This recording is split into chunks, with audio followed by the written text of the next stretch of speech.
At my grandson's birthday lunch, my daughter-in-law toasted me to the old lady who's going to a nursing home as soon as we get the inheritance. I raised my glass and revealed that the house deed was in the name of whoever took care of me until the end. I'm glad to have you here. Follow my story until the end and comment the city you're watching from so I can see how far my story has reached. The sound of laughter filled my dining room that Sunday afternoon as we celebrated my grandson Logan's 11th birthday. I'd spent all morning preparing his favorite meal. Pot roast with glazed carrots and those mashed potatoes he loves.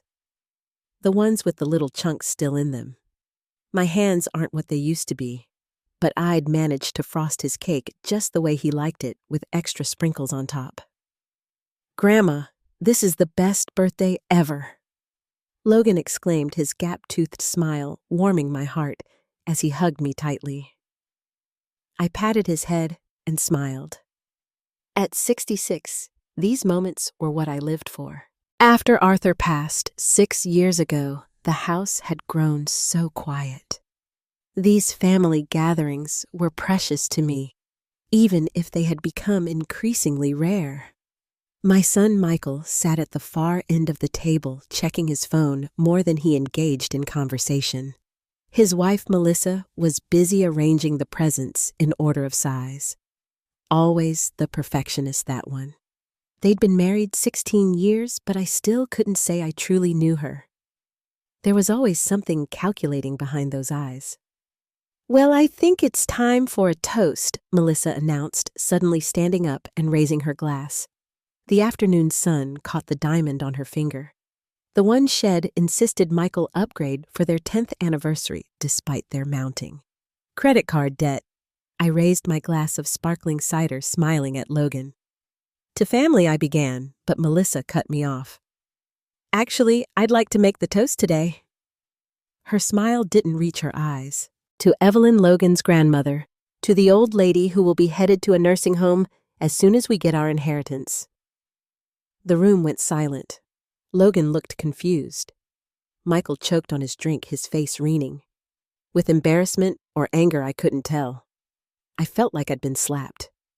The glass in my hand trembled slightly, but I refused to drop it.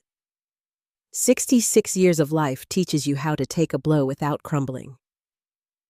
"Melissa," Michael finally managed, his voice strained. That's just a joke, Mom." But it wasn't a joke. We all knew it. The look on Melissa's face, a mixture of contempt and entitlement, made that perfectly clear. I set my glass down carefully, my arthritic fingers curling around the stem. The silence stretched uncomfortably as everyone waited for my reaction. "That's quite a toast," I said, finally, my voice steadier than I felt. "But I think you might be operating under a misunderstanding." I reached for my purse hanging on the back of my chair and pulled out a folded document. I'd brought it today to discuss with Michael privately, but Melissa's toast had changed my plans. "The deed to this house," I said, smoothing the paper on the table, "has a special provision. Arthur and I set it up years ago. The house goes to whoever cares for me until the end, not based on blood, but on love and care." Melissa's smug smile vanished. Michael stared at the document, then at me, as if seeing me for the first time. "Mom, you don't need to." "No." "Michael, I think we needed this clarity." I turned to Melissa. "There is no automatic inheritance. This house isn't a prize to be claimed by abandoning me to a nursing home." Melissa's face flushed deep red. "You can't be serious. After all we've done." "And what exactly have you done, Melissa?" The words came out before I could stop them. "You visited 4 times in the past year. You forgot my birthday. When I had pneumonia last winter, it was my neighbor Nancy who checked on me daily, not my family." Logan looked at his parents, confusion clouding his young face. "Mom?" "Dad, what's Grandma talking about?" No one answered him. Michael stared at his plate, shoulders hunched. Melissa glared at me with naked hostility. "I hadn't meant for things to explode this way, not at Logan's birthday.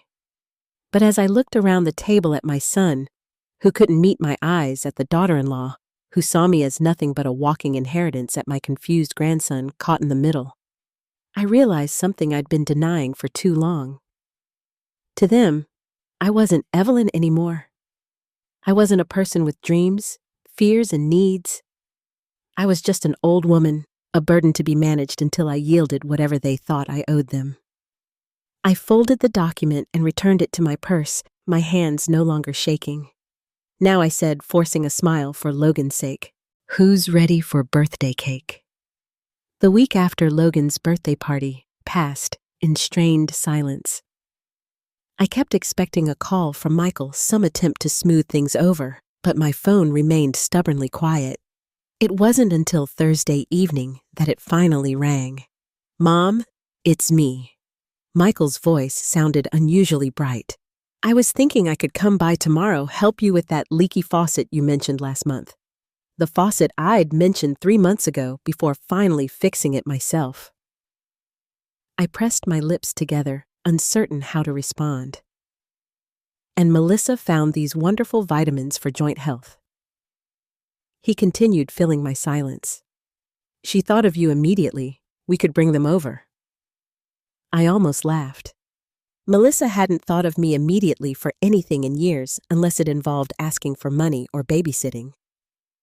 "That would be nice," I said instead, curious to see where this new attentiveness would lead.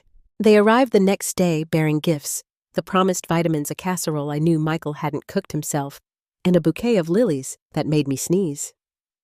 Melissa hugged me, her embrace stiff and performative. "Your hydrangeas are looking lovely," she commented, wandering around my living room, her eyes lingering on the antique sideboard that had belonged to my mother. "Michael, could you look at the garbage disposal?" "It's making a strange noise," I said, though it worked perfectly fine. As soon as Michael disappeared into the kitchen, Melissa's demeanor changed. She leaned closer, her voice dropping to a conspiratorial whisper. "Evelyn, I hope there are no hard feelings about that silly toast. You know how I get with a little wine. Just a bad joke." I nodded, not trusting myself to speak. "I was actually hoping we could talk about your arrangements." Her eyes flickered toward my study, where I kept my important papers. "At our age, it's so important to have everything in order." At our age, Melissa was 44. "Everything's in order," I assured her. "My lawyer, Linda Carter, helped me update everything last spring." Something flashed in Melissa's eyes. "Annoyance concern, Linda Carter. But she's more of a friend than a professional, isn't she? We know an excellent estate attorney who could." "Linda Carter's been practicing elder law for 28 years. I interrupted. "I'm quite satisfied with her work." Melissa's smile tightened. Before she could respond, Michael called from the kitchen, asking where I kept my wrenches. "Excuse me," I said, leaving her standing there. Over the next few weeks, a strange new pattern emerged. Michael called every few days. Melissa tagged along on every visit, always bearing gifts, always finding reasons to wander around my house, examining my possessions like items in a catalog. They invited me to dinner at their house, something that hadn't happened in over a year. They offered to take me to doctor appointments. Melissa even suggested I might enjoy having her organize my closets. One Tuesday afternoon, I returned from grocery shopping earlier than expected and found Melissa in my study. My file cabinet drawer partially open. "Oh," she jumped, hastily closing the drawer. "I was just looking for a pen to leave you a note. You weren't answering your phone." The pen and paper sitting plainly on my desk told a different story. That night, I called. "Linda Carter." "They're up to something," I said after recounting the day's events. "Ever since I mentioned that provision in the deed, they've been different." Linda Carter sighed. "Unfortunately, I've seen this before. Your revelation about the house made them realize they can't take your assets for granted. Now they're trying to position themselves as your caregivers." "But it's so transparent," I protested. "Melissa can barely hide her contempt for me. People can be surprisingly two-faced when inheritance is involved, Linda Carter replied. But this might actually be useful. Useful. How it shows you who they really are and what they really want. Her voice softened. Evelyn, maybe it's time to see who truly cares about you, not what you can give them. After we hung up, I sat on my porch swing, watching the neighborhood settle into evening. The Hendersons across the street were walking their dog. 2 houses down, Mrs. Whitaker was watering her roses. And next door, Nancy's lights glowed warmly in her kitchen window. Nancy had brought me soup when I was sick. She collected my mail when I visited my sister in Tucson, Arizona. She remembered my birthday without Facebook reminders. Yet I had barely acknowledged her kindnesses, focused instead on a son who visited out of obligation and a daughter-in-law who couldn't even hide her impatience for me to die. Linda Carter was right. It was time to find out who truly cared about Evelyn, the person, not Evelyn, the inheritance. I picked up my phone and began composing a text message to Michael, Melissa, and even Logan. Then, after a moment's hesitation, I added Nancy's number to the list. The test would be simple but revealing. And maybe, just maybe, it would finally open my eyes to who deserved a place in my life and in my will. The following Saturday, I put my plan into action. I waited until late afternoon when I knew Michael and Melissa would be home from Logan's soccer practice. I pushed the coffee table in my living room aside, carefully lowered myself to the floor, and took a deep breath. "Help!" I called out loud enough for someone passing by to hear. "I've fallen." Then I dialed Michael's number. When it went to voicemail, I left a trembling message. "Michael, I fell. I can't get up. Please come quickly." I called Melissa next, then even tried Logan's new phone, a gift from his parents, to stay connected, though he rarely answered my calls. Each time I left the same urgent message. Finally, I called Nancy. "Evelyn, is everything all right?" Her voice was immediately concerned. "I've fallen, Nancy. I can't seem to get up." I made my voice sound weak, hating the deception, but needing to know the truth. "I'm coming right over. Don't try to move if it hurts." I heard her keys jangling through the phone before she hung up. About 3 minutes later, my doorbell rang repeatedly. "Evelyn, it's Nancy." "The door's locked." "Key under the blue pot," I called out weakly. Seconds later, Nancy burst through the door, still wearing her gardening gloves, dirt smudged on her cheek. Her eyes widened when she saw me on the floor. "Oh my goodness, what happened?" She knelt beside me, her hands hovering uncertainly. "Where does it hurt? Should I call an ambulance?" The genuine concern in her eyes made my throat tighten.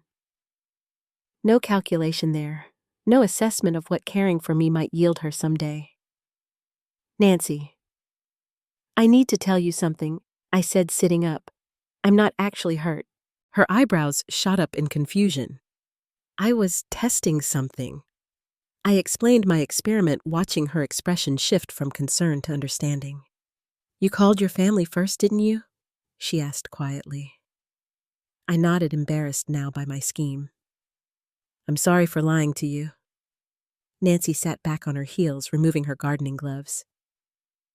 "Don't be. I understand why you did it. It's just ever since Logan's birthday party, they've been acting different. Suddenly they care about my health, my house, my papers." I shook my head.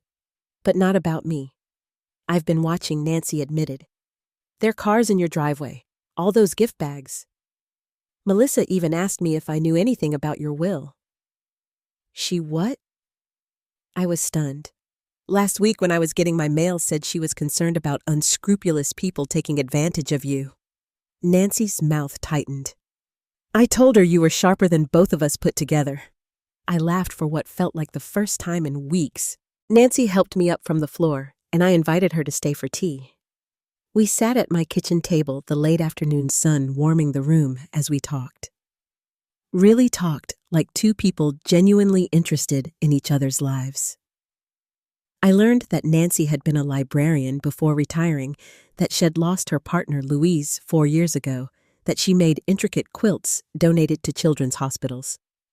She showed me pictures on her phone of her latest creation, a colorful hodgepodge of fabrics that somehow came together beautifully. Like life, she said, smiling at the photo. Bits and pieces that don't seem to match, but somehow they make something worth looking at. As she spoke, my phone remained silent. No missed calls, no worried texts, no son rushing to his mother's aid. "You know," Nancy said gently, "family isn't always who we're born to or who we give birth to. Sometimes, family is who shows up when you call." Her words struck me like a physical blow. For years, made excuses for Michael's absences for Melissa's thinly veiled contempt. I'd told myself that blood was thicker than water, that family was family. But sitting across from Nancy, this woman who dropped everything to help me, who asked for nothing in return, I wondered if I'd been wrong all along. My phone finally chimed at 7:27 p.m. over 4 hours after my calls. "Mom just saw your message. Everything okay? No urgency, no concern. Just a perfunctory check-in that had taken him hours to make." I looked at Nancy, who was telling me about a book club she thought I might enjoy, her eyes bright with genuine warmth. Then I looked back at my phone, at the son who couldn't be bothered to return an emergency call from his mother. "You're right," I said to Nancy, setting my phone aside without responding to Michael. "Family is who shows up." And for the first time in years, I felt the weight of obligation lifting from my shoulders. I didn't owe loyalty to people who saw me as nothing but a future inheritance. I didn't have to keep trying to earn love from those unwilling to give it freely. As Nancy and I clinked our teacups in a silent toast, I made a decision. It was time to rebuild my definition of family, and time to rewrite my will. Monday morning arrived with a pounding at my front door. I was in the kitchen enjoying my second cup of coffee and the crossword puzzle when the knocking began, insistent, impatient. "Mom, open up." Michael's voice carried through the house. I took my time walking to the door, steeling myself for what was coming. When I opened it, Michael pushed past me, Melissa close behind him. "Why didn't you answer my text?" Michael demanded. I was worried sick. A lie. If he'd been worried, he would have come yesterday, not about 26 hours later. "I was busy," I said, simply closing the door behind them. Melissa's eyes darted around my living room, noting the teacup still on the coffee table from Nancy's return visit last evening. "You had company." Her voice was sharp with suspicion. Nancy came over. I moved back to my kitchen table, letting them follow. "She checks on me regularly." Michael shifted uncomfortably. "Look, Mom, about your message." "I fell." I interrupted. "Couldn't get up, called for help." "We were at Logan's game," Melissa said quickly. "You know how important those are to him." "Nancy was gardening," I replied. "She was here within 3 minutes." Michael had the grace to look embarrassed. "Mom, that's not fair. We live 15 minutes away." You responded 4 hours later. "Michael, not even a phone call, just a text." Melissa's face tightened. "We've been under a lot of stress lately. If you'd bothered to ask about our lives instead of just expecting us to drop everything."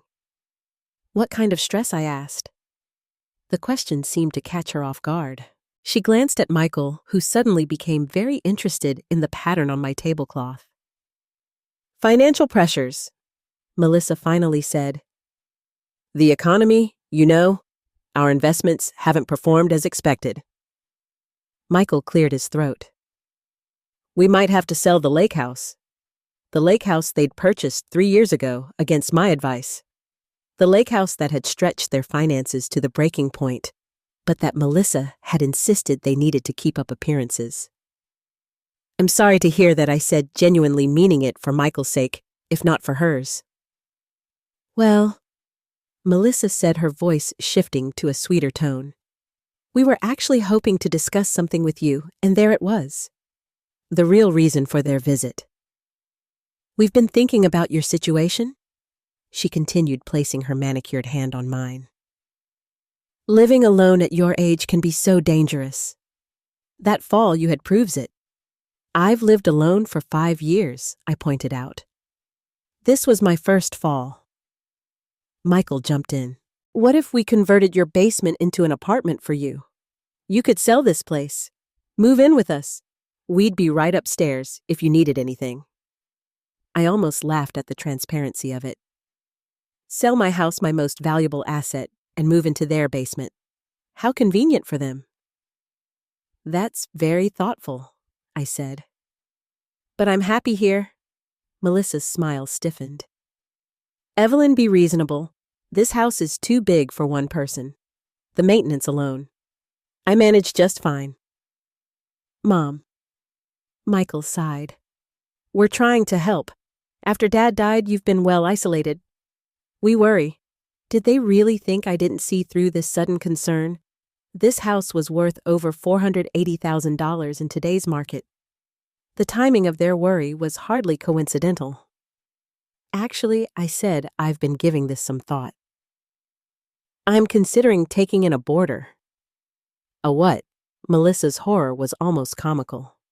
A boarder. Someone to rent the spare bedroom. Company for me.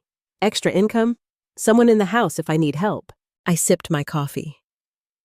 Nancy knows a nursing student looking for affordable housing. Absolutely not. Melissa exploded. Some stranger living in your house using your things, having access to everything. Michael put a restraining hand on her arm. What Melissa means is, there are safety concerns. You don't know this person. I'd meet them first. Of course, I set down my cup. Besides, I thought you'd be pleased. It addresses your concerns about me being alone. Melissa stood abruptly. This is ridiculous. Michael, tell her. But Michael was looking at me oddly, as if seeing something new in my face. Mom, is everything okay? You seem different. I am different, I admitted. I've realized some things recently. What things? His voice held genuine curiosity. Before I could answer, Melissa's phone chimed. She glanced at it, then nudged Michael. We need to go to that investment meeting, remember? Michael hesitated, looking between us. Just think about our offer. Melissa pressed, already moving toward the door. Selling this place makes so much sense. We could help each other. After they left, I sat at my kitchen table for a long time, thinking about what had just happened. They needed money. They wanted my house. All their recent attention, the sudden concern for my well-being. It wasn't about me at all. I pulled out the folder of financial documents I'd gathered over the weekend. Bank statements, property records, investment accounts. Everything Arthur and I had built over 46 years of marriage. Not a fortune by any means, but substantial enough to solve Michael and Melissa's financial problems. The question was, did they deserve it?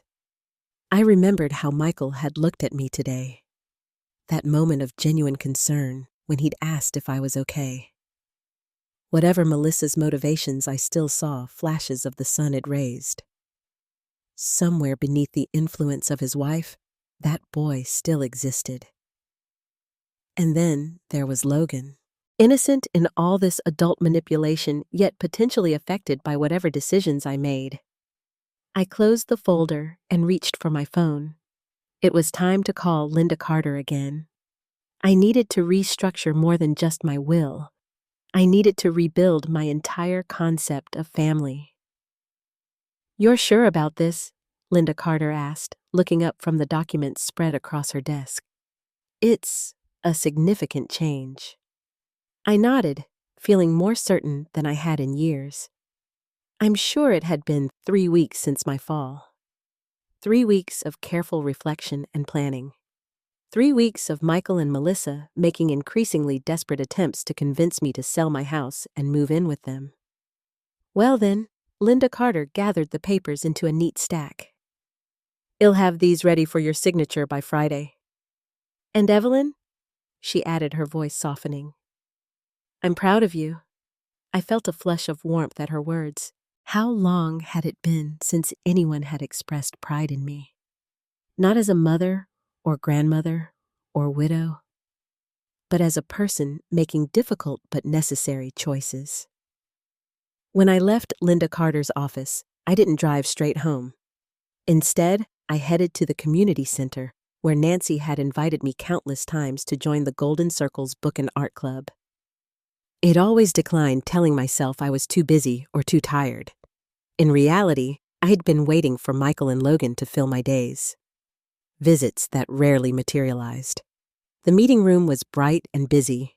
A dozen women around my age engaged in animated conversation. Nancy spotted me immediately, her face lighting up with surprise and delight. Evelyn, you came? She hurried over, taking my hands and hers. Everyone, this is my neighbor, Evelyn. The welcome I received was warm and genuine. These women didn't care about my house or what I could give them. They simply enjoyed each other's company. Betty, a retired teacher with a quick wit, was organizing a book club. Lois, whose arthritis gnarled hands didn't stop her from creating beautiful watercolors, was planning an art show at the Maple Grove Public Library. Ruth and Alice, sisters in their 70s, were coordinating volunteer shifts at the Riverside Children's Hospital. We could use another reader for story hour, Ruth mentioned. The children love new voices. I found myself volunteering before I even realized it. I'd love to. I used to read to my kindergarten classes years ago. You were a teacher?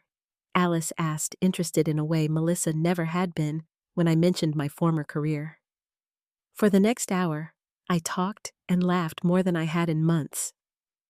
These women had lives full of purpose and connection. They weren't waiting around for children or grandchildren to remember they existed. They had built something meaningful together. That evening, I sat on my porch swing, watching the sunset and thinking about the day. My phone buzzed with the text from Michael. Mom, Melissa found a great assisted living place. Beautiful grounds, activities, the works. We should tour it this weekend. I didn't respond. Instead, I opened my laptop and began researching something I'd been considering since my talks with Linda Carter, home sharing programs for seniors. The concept was simple. Homeowners with extra space could rent rooms to carefully screened individuals, often students or young professionals. The homeowner got extra income and companionship. The renter got affordable housing and potentially formed an intergenerational bond. The next morning, I contacted a local program recommended by Linda Carter. The process would take time: background checks, interviews, compatibility assessments, but it felt right. My house had 4 bedrooms. Why should 3 of them sit empty when they could provide both income for me and housing for someone who needed it? When Michael and Melissa showed up unannounced that evening, I was reviewing the application materials. Mom, you didn't answer my text, Michael said, frowning at the papers spread across my dining room table. What's all this home sharing program? I replied, not looking up. I'm turning the spare bedrooms into rentals. Melissa's face went pale. Rentals? You can't be serious. I'm very serious. I finally met their eyes. This house is too big for just me, as you've pointed out. But I don't need to sell it to solve that problem. But what about our plan? Melissa sputtered. The assisted living tour. I'm not moving to assisted living, I said firmly. I'm staying right here, and am bringing life back into this house. Michael looked bewildered. Mom, when did you start thinking about all this? When I realized I'd been living my life waiting for visits that rarely came, I answered honestly. When I understood that I needed to build my own happiness instead of expecting others to provide it for me. Michael had the grace to look ashamed. We've been busy, but that doesn't mean... It means exactly what it means. I interrupted gently. You have your life, and that's as it should be. But I need to have mine too. Melissa wasn't giving up so easily. These programs are dangerous. You'll have strangers in your house. What if they steal from you? What if the program does thorough background checks? I explained patiently. And frankly, I'm more concerned about the people trying to convince me to sell my most valuable asset than I am about carefully vetted renters. Her mouth snapped shut, color rising in her cheeks. Michael, I continued, turning to my son. I know things are difficult financially right now. I am happy to discuss how I might help with an actual loan properly documented, not by selling my home in security. He stared at me, recognition slowly dawning in his eyes. This wasn't the compliant, eager-to-please mother he was accustomed to. This was a woman taking charge of her own life.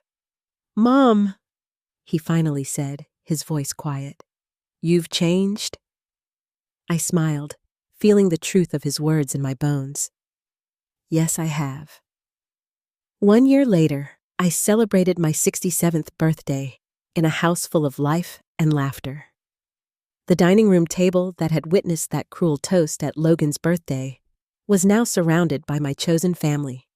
Nancy sat at my right, her gift a handmade quilt with patterns representing our year of friendship already draped across my shoulders, despite the June warmth. To my left was Jasmine, the nursing student, who had become my first tenant, and now something closer to a granddaughter. She had decorated the entire house with streamers and balloons, insisting that 67 deserved proper celebration. Carlos and his husband Anthony, who rented the 2 bedrooms in the converted basement, had prepared a feast that put my pot roast to shame. Dishes from Carlos' Mexican heritage mixed with Anthony's Italian family recipes. Both music teachers at the Riverside Arts College, they filled the house with impromptu concerts that made me fall in love with classical music all over again. Even Mrs. Whitaker from down the street had come, bringing her famous lemon squares and stories about the neighborhood from decades before I'd arrived. The doorbell rang just as Carlos was about to serve the cake. Jasmine jumped up. "I'll get it. I wasn't expecting anyone else, but in this new chapter of my life, unexpected visitors were usually welcome ones. Fellow Golden Circles Book and Art Club members, or new friends from the Riverside Children's Hospital, where I now volunteered reading to children. Instead, Michael stood in the doorway alone, a wrapped package tucked under his arm. "Happy birthday, Mom," he said, his voice hesitant. I hope I'm not intruding. In the years since I'd transformed my house and my life, I'd seen Michael exactly 4 times. Each visit had been strained with Melissa notably absent. According to the neighborhood grapevine, they had sold their cabin near Lake Erie and were living more modestly now.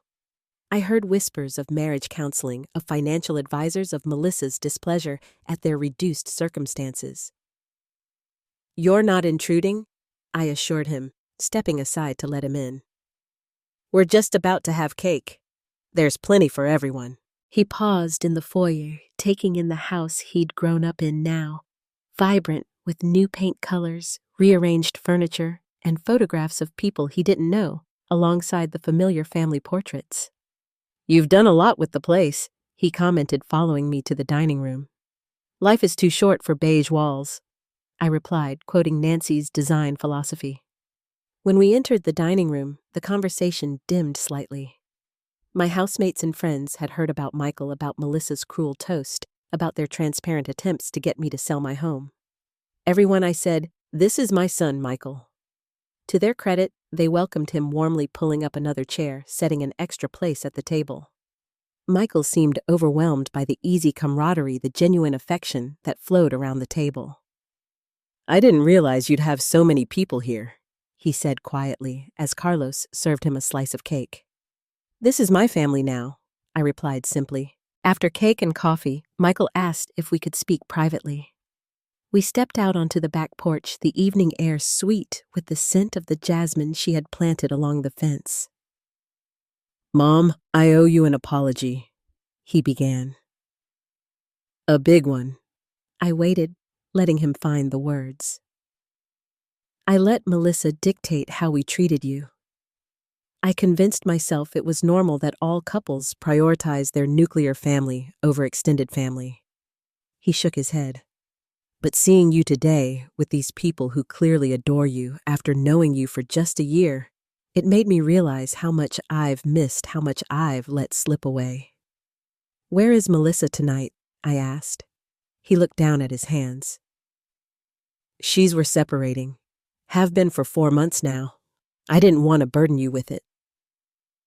I felt a complicated mix of emotions: sadness for my son's pain, relief that Melissa's influence might be waning, guilt that I hadn't known about such a significant change in his life.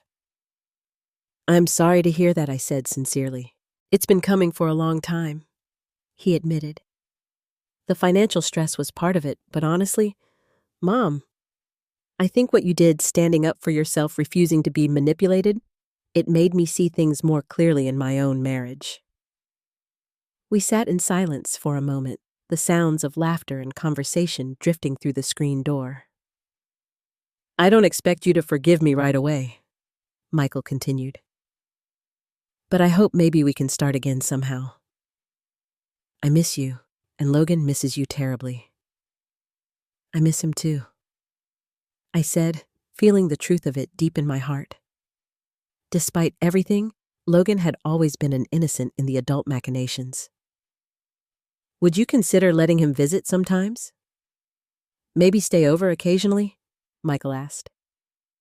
"I know you have a full house now, but of course he can visit," I interrupted. "He's always welcome here. And so are you, Michael, but on different terms than before." He nodded, understanding. Later that night, after everyone had gone home or retired to their rooms, I sat on the porch swing with Nancy, sharing one last cup of tea. "So, Michael wants to reconnect," she said. "It appears so. And how do you feel about that?" I considered the question carefully. Cautious, hopeful. I won't let him hurt me again, but I won't shut the door on reconciliation either. Nancy nodded approvingly. "You know, when Louise died, I thought my family was gone forever. Then I met you and the others and realized family is something we create and nurture, not just something we're born into. Thank you for teaching me that," I said, reaching over to squeeze her hand, "for showing me I could rebuild at 66. "Rebuild?" Nancy chuckled. "Evelyn, you didn't just rebuild, you created something beautiful from scratch, something that's entirely yours." As the crickets chirped and the evening stars emerged, I thought about the cruel toast that had set everything in motion. Melissa had meant to hurt me to remind me of my supposed irrelevance. Instead, she had inadvertently given me the push I needed to reclaim my life, my house, and my power. The home I had once feared losing had transformed into something far more valuable. A true haven filled with chosen family, with purpose, with joy. A living legacy that would continue to grow and flourish regardless of who ultimately inherited the physical structure.